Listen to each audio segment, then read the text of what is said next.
मैथमाजा 76 में आप सभी का जो है स्वागत है। आज हम लोग पृष्ठ क्षेत्रफल और आयतन क्लास 10 के कुछ ऑब्जेक्टिव जो बताएंगे आप लोगों के सामने, और जो इसी से रिलेटेड ही पूछा जाता है। देखिए, ज़्यादा समय खर्च नहीं होने के कारण हम इसमें बोर्ड में क्वेश्चन को उतार दिए हैं और इसमें आप देख लीजिए, इसी से संबंधित पूछा जाता है। देखिए, पहला क्वेश्चन है क्या, यदि किसी दो वृत्तों का क्षेत्रफल का अनुपात दिया हुआ है, दो वृत्तों के क्षेत्रफल का अनुपात दिया है 4:25, तब उनके त्रिज्याओं का अनुपात ज्ञात करें। जब भी अगर क्षेत्रफल से आपको अगर त्रिज्या निकालने देगा, देखिए यहाँ पे दिया है क्या हम लोग का क्षेत्रफल कितना दिया, 4:25। तो क्षेत्रफल अगर से त्रिज्या निकालना हो तो हम लोग को क्या करना है कि आखिर ये स्क्वायर किसका होता है। जैसे 4:25 है ना, ये क्या दिया हुआ हूँ, क्या दिया हुआ है, क्षेत्रफल। क्या दिया हुआ है, क्षेत्रफल। अगर हम इसको त्रिज्या निकालेंगे तो क्षेत्रफल से त्रिज्या निकालना है तो 4 किसका स्क्वायर होता है, 2 का। 4 किसका स्क्वायर होता है, और 25 किसका होता है, 5 का। तो इसका मतलब सीधा हम लोग को मार देना है कितना, 2:5। ऑप्शन में कौन सा है, बी नंबर। तो इसका आंसर क्या हो जाएगा, बी। मतलब जब भी आपको क्वेश्चन खास करके क्षेत्रफल से त्रिज्या मतलब बड़ा से छोटा लाना है तो आप देखिए कि आखिर वो किसका स्क्वायर होता है, कि आखिर 2 का या 4 का। जैसे यहाँ भी बताया गया 4:25, तो 4 किसका स्क्वायर होता है, 2 का, और 25 किसका होता है, 5 का। तो 2:5 होता है। इसके बाद दूसरा क्वेश्चन है क्या, अर्धगोले का संपूर्ण पृष्ठीय क्षेत्रफल होता है। देखिए, अर्धगोले से संबंधित जो है हर बार एक ऑब्जेक्टिव पूछा जाता है, आखिर इसका सूत्र, क्योंकि उसमें होता है क्या, जैसे हम लोग अगर माने तो गोले का पृष्ठीय क्षेत्रफल होता है 4πr²। गोले का पृष्ठीय क्षेत्रफल क्या होता है, 4πr²। तो बच्चा क्या सोचता है कि अर्धगोला बोला है तो इसका आधा क्या हो जाएगा, 2πr²। लेकिन ये 2πr² जो होता है ये वक्र होता है। अर्धगोले का वक्र पृष्ठीय क्षेत्रफल अगर पूछा जाए तो वो होता है आपका क्या, 2πr²। लेकिन यहाँ पूछा गया है कि अर्धगोले का क्या, संपूर्ण पृष्ठीय क्षेत्रफल। इसे संपूर्ण में आप क्या मारिएगा, एक प्लस जुड़ जाएगा आपको क्या, πr² जुड़ जाएगा, उसका हो जाएगा क्या आपका 3πr²। तो इसका 2 का क्या हो जाएगा, फिर उसी प्रकार यहाँ पे जिस प्रकार आप बोले कि क्षेत्रफल में स्क्वायर ढूंढना है, तो उसी प्रकार तीसरा क्वेश्चन में है, दो गोले के आयतनों का अनुपात 8:27 कितना है, 8:27। यहाँ आयतन बोल रहा है, यहाँ देखिए आयतन का अनुपात कितना, 8:27 है। तो उनके पृष्ठीय क्षेत्रफलों का अनुपात क्या होगा।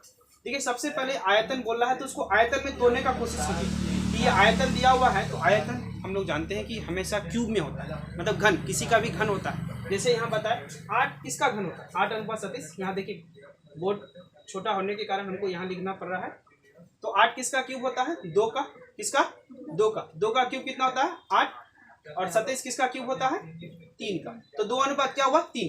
तो ये जो त्रिज्या का अनुपात निकला, किसका, त्रिज्या का। लेकिन हम लोग को यहाँ मांग रहा है किसका, पृष्ठीय क्षेत्रफल। यहाँ दो, इसको फिर हम एक बार दिखा देते हैं आपको यहाँ पे कि अगर आप देखिए, अगर आयतन दिया हुआ आपका कितना 8:27, 8:27 है, तो इसका पहले त्रिज्या निकालिए, क्योंकि गोले में त्रिज्या ही होता है। तो त्रिज्या क्या हो जाएगा, 8 किसका क्यूब होता है, 2 का।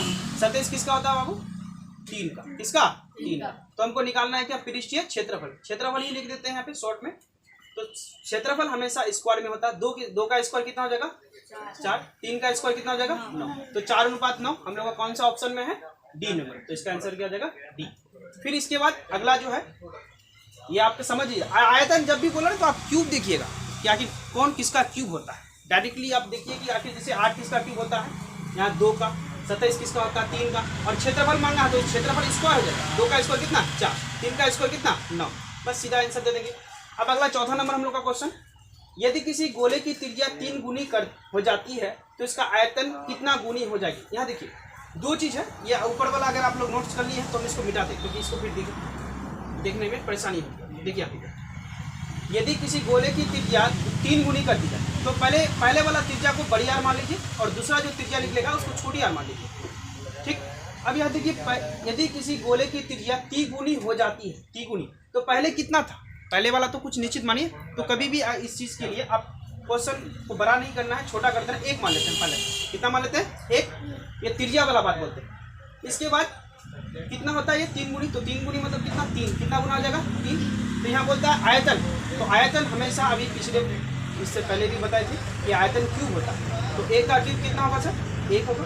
और 3 का क्यूब कितना, क्यूब मतलब 3 बार गुना, 3 गुना 3 गुना 3 हो जाएगा। 3 क्या 9, 9 क्या 27। तो इसका आंसर क्या हो जाएगा, 1:27। तो अनुपात में तो है नहीं, बोलता है कि कितना गुनी में, तो एक जो है एक यहाँ पे है, यहाँ 27 है, तो कितना गुना हो जाएगा?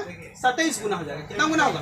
27 गुना। मतलब पहला जो है गोला का आयतन जो है दूसरे का कितना गुना है? 27 गुना। कितना गुना? 27 गुना। इसके बाद अगला, इसके बाद यहाँ देख लीजिएगा, लोग नोट्स भी करना है, थोड़ा उतार लीजिएगा तो बढ़िया रहेगा। 5 नंबर भी कहता है कि किसी 5 सेंटीमीटर भुजा वाले घन को बांटकर 1 सेंटीमीटर भुजा वाले कितने घन बनाए जा सकते हैं। यानी ये क्वेश्चन बहुत ज़्यादा पूछा जाता है कि जैसे कोई घन हो गया, घन बड़ा है, उसको हम लोग काट करके छोटा छोटा में बांटना है, तो कितने भागों में बांटेंगे या कितना घन बनाया जा सकता है। घन का हुआ, आपका बेलन का भी हो सकता है। जैसे हम लोग सामान्यतः पनीर लाते हैं तो पनीर को छोटा छोटा टुकड़े में बांटते हैं, लाते हैं, बड़ा साइज होता है, उसको छोटे छोटे टुकड़ों में। तो उसी प्रकार है कि कोई एक घन है, उसको 5 सेंटीमीटर भुजा वाला है, उसको 1 सेंटीमीटर भुजा वाले कितने घन बना सकते हैं। सीधा बात, इसमें आयतन का अनुपात कर दीजिएगा। जैसे बड़े घन का आयतन क्या हो जाएगा? एक कितना सेंटीमीटर इसका? 5 सेंटीमीटर। बड़ा क्या हो गया?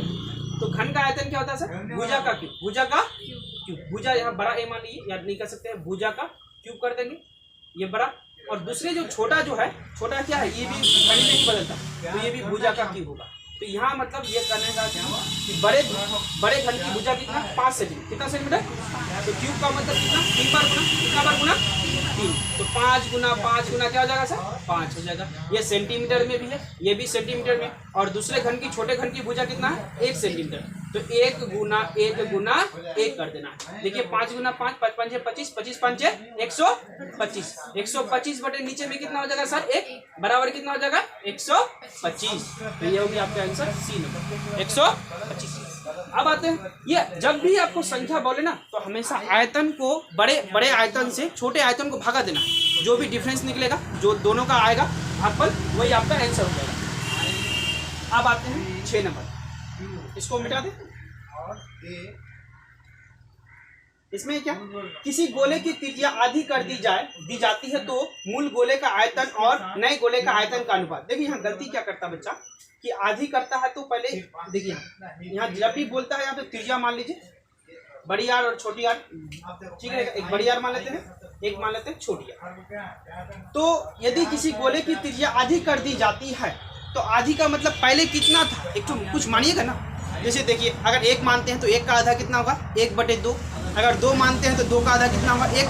तो हम लोग अपने से थोड़ा ऐसा चीज़ ले लें, ऐसा संख्या लें जिसका आधा करने में हम लोग को आसानी हो। जैसे हम लोग बोलते हैं 2, पहली त्रिज्या मान लेते हैं, गोले की त्रिज्या कितना मान लेते हैं? 2 मान लिए, ठीक। अब बोलिए तो 2 का आधा कितना होगा? सब जानते हैं कि 2 का आधा कितना होता है? 1 होता है। कितना होता है? 1। तो 1 लिख देंगे, ठीक। अब यहाँ फिर ये हो गया आपका त्रिज्या का अनुपात। किसका अनुपात? त्रिज्या का अनुपात। 2 अनुपात कितना हो गया? 1। लेकिन यहाँ मांग रहा है क्या? मूल गोले का आयतन और नए गोले का आयतन। तो सर मूल गोला का त्रिज्या क्या था? 2। कितना था? 2। और नए गोले का त्रिज्या कितना निकला? 1। तो आयतन हमेशा क्या होता है? क्यूब में होता है। किसमें होता है? तो 2 का क्यूब कितना? 3 बार गुना। 2 दूनी 4, 4 दूनी 8। कितना हो जाएगा? 8 हो जाएगा। और 1 का क्यूब तो जानती हैं, 1 गुना 1 गुना 1 कितना हो गया? 1। तो 8 अनुपात कितना हो गया? 1। अब देखिए यहाँ पे ऑप्शन 8 अनुपात दिया, लेकिन ध्यान दीजिएगा कहीं पुराना नया तो नहीं बोला, इसमें दोनों में देख के आप लोग बनाइएगा। इससे आप लोग को संबंधित बहुत सारे क्वेश्चन पूछने वाले हैं। यदि आपको वीडियो पसंद आया तो लाइक कीजिए और शेयर कीजिए और सब्सक्राइब कीजिए। धन्यवाद।